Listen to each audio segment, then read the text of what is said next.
Olá pessoal, aqui é Eduardinho. O nosso último vídeo aqui do canal sobre fundos imobiliários foi um grande sucesso e eu acho que isso se deve ao fato da gente ter citado aqui pelo menos 5 fundos imobiliários. Então a gente foi bem específico e eu vi que isso aí agradou ao nosso público. Hoje eu também vou procurar ser bastante específico e vou falar um pouquinho sobre a Cielo. As ações da Cielo passaram de as chuchuquinhas da bolsa de R$30 por ação a uma cotação de R$ 7,50. E as pessoas que não entendem muito sobre negócios e também sobre bolsa de valores andaram até questionando se a empresa estaria falindo. Mas será que a questão é que a empresa está falindo, passa por algum problema? Ou se é uma questão de mercado e que você deveria ter antevisto lá atrás? Então vamos lá. Por que a Cielo está passando por esse inferno astral nesse momento? Por que está crescendo a concorrência no mercado da Cielo? Então, quando a gente ia, por exemplo, para o exterior há 10 anos e a gente falava das taxas praticadas no Brasil, as pessoas ficavam horrorizadas. Então, na verdade, o que se passava é que existia ali um monopólio com a VisaNet e depois um oligopólio com a Redcard, junto naquele mercado. Só esses dois grandes players ligados aos grandes bancos e mais ninguém operando. E como resultado, você via um ROI, um retorno sobre o patrimônio líquido, o Return over Equity, bem alto para essas empresas. Então, anormal, de maneira anormal, alto. O ROI, que em português seria RSPL, ele mede o retorno, então, sobre o capital dos acionistas aplicado ali naquela atividade. Normalmente, o que acontece? Se o ROI é muito alto, é porque aquela empresa tem algum tipo de barreira de entrada no mercado, um monopólio que ela conquistou porque ela tem uma vantagem competitiva muito grande, um diferencial no produto dela, ela é uma líder de mercado, ou, no caso brasileiro, porque a gente tinha aí essa ligação, eu imagino, com os grandes bancos, talvez uma necessidade de capital muito grande para entrar nesse setor. E o que acontece? Quando começaram a pipocar outros players, até mesmo pela facilitação tecnológica, então ficou muito fácil criar e manter uma estrutura de maquininhas, o retorno sobre o patrimônio líquido da Cielo começou a cair. E me perguntaram, Eduardinho, mas até onde você acha que vai cair a Cielo? Bom, eu falei, imagine quanto seria hoje o lucro da Cielo se ela tivesse um retorno sobre o patrimônio líquido em linha com o mercado, porque ela tinha um retorno muito elevado, de maneira assim totalmente desproporcional. Eu falei, esse deve ser mais ou menos o ponto até o qual a Cielo deve cair, porque os outros players, como não existe uma barreira de regulamentação, então o governo não vai interferir a favor da Cielo, não tem ninguém a acudir a Cielo nesse momento, a tendência é que esse indicador dela caia para o nível de mercado. Aí você tem um piso para essa ação teórico, né? Então a empresa está quebrando, não sei de onde que alguém faz uma pergunta dessa, é completa falta de noção do mercado. E quem correria um risco similar hoje a esse no mercado? Bom, eu acredito que os bancos. Uma pessoa me mandou um vídeo recentemente de um palestrante motivacional e lá pelas tantas eu comecei a assistir, não tive paciência para assistir tudo. Lá pelas tantas, esse senhor me fala que o Brasil tem o melhor sistema bancário do mundo. Então, o objetivo da palestra era levantar a autoestima do brasileiro e do público, dizendo que o Brasil é um país excelente, de dar inveja em todo o mundo, e começou a narrar o que a gente tinha aqui de melhor. E disse que o nosso sistema bancário é o melhor do mundo. Eu tenho ações de bancos, são há muito tempo a principal participação na minha carteira, mas o sistema bancário brasileiro não é o melhor do mundo. Na verdade, é o pior. Por quê? Por ter operado tanto tempo sem uma concorrência efetiva, então uma cartelização aí do sistema bancário.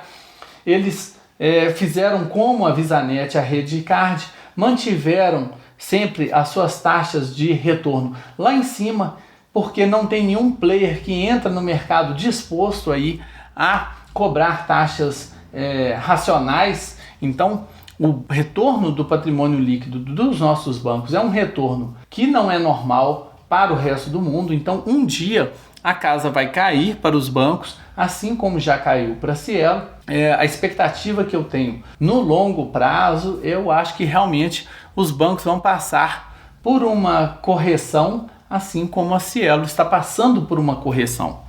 E se você começar a aplicar esse raciocínio a outros setores da economia e da bolsa, você verá que existem algumas empresas assim também, tá? Então a empresa não pode ter o retorno sobre o patrimônio líquido alto? Pode, porque ela pode apresentar diferenciais.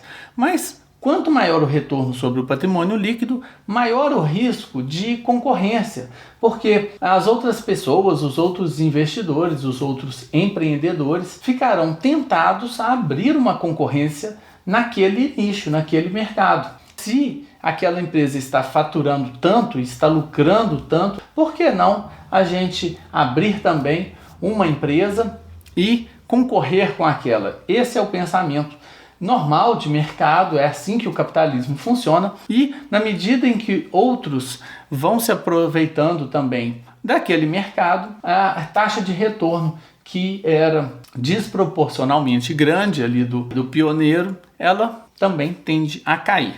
Uma coisa que é interessante para você selecionar ações agora, né? Porque eu digo agora? Porque o método de seleção de ações tem modificado muito com o advento da quarta revolução industrial. Se você não sabe o que é a quarta revolução industrial, vou ver se deixo aqui abaixo um link para você de algum vídeo explicando o que é isso. Então eu acho importantíssimo a visão tecnológica daquela sua empresa. Se a sua empresa não publica no relatório da administração quais as estratégias dela para a nova economia, para a quarta revolução industrial, para todas essas tecnologias, como se diz, disruptivas que estão aparecendo por aí, você deveria ficar um pouco mais com o pé atrás. Pretendo no próximo vídeo comparar duas empresas, uma que não fala nada sobre o mercado e outra que em seu relatório ela coloca qual é a estratégia dela para essa nova economia. Então, entre essas duas empresas, não estou falando de preço aqui, mas entre essas duas empresas, por esse critério somente, seria mais interessante, levando isso em consideração, por questões de transparência, por questões de estratégia, seria melhor levar em conta aquela que abre para o investidor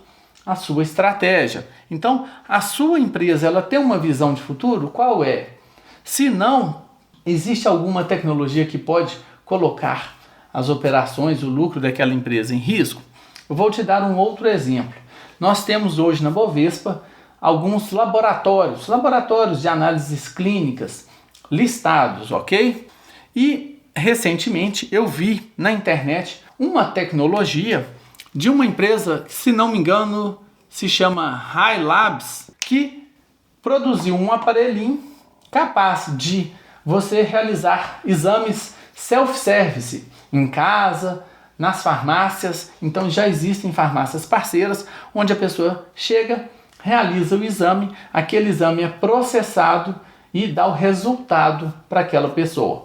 Por questões ainda também de regulamentação das corporações de ofício, como eu costumo me dirigir à OAB, os conselhos em geral, esses laudos dos laboratórios ainda precisam ser assinados por um farmacêutico, mas com a evolução tecnológica pode ser que no futuro você possa ter em casa um aparelhinho, realizar todos os seus exames laboratoriais e não depender mais dessas estruturas, grandes estruturas de laboratório que vemos hoje na Bolsa e nas quais a gente pode até investir. Então, houve um crescimento e continua havendo um crescimento, mas esse é um tipo de tecnologia que pode ser superado. Eu dei o exemplo dos laboratórios, mas isso pode ser aplicado à maior parte dos setores da Bolsa.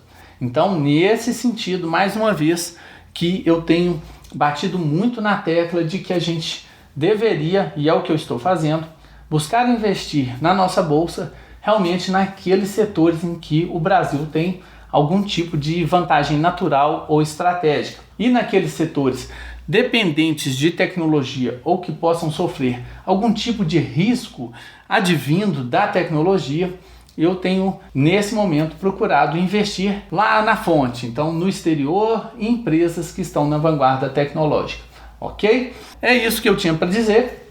Espero não ter incorrido aqui em uma análise de valores imobiliários, não foi essa a minha intenção. Não estou dizendo aqui se Cielo está cara ou barata, isso aí você tem que analisar. Eu só falei aqui da mudança de preço. Se você gostou do nosso vídeo, dá um joinha, se inscreva aqui no nosso canal, deixe seu comentário também aqui abaixo.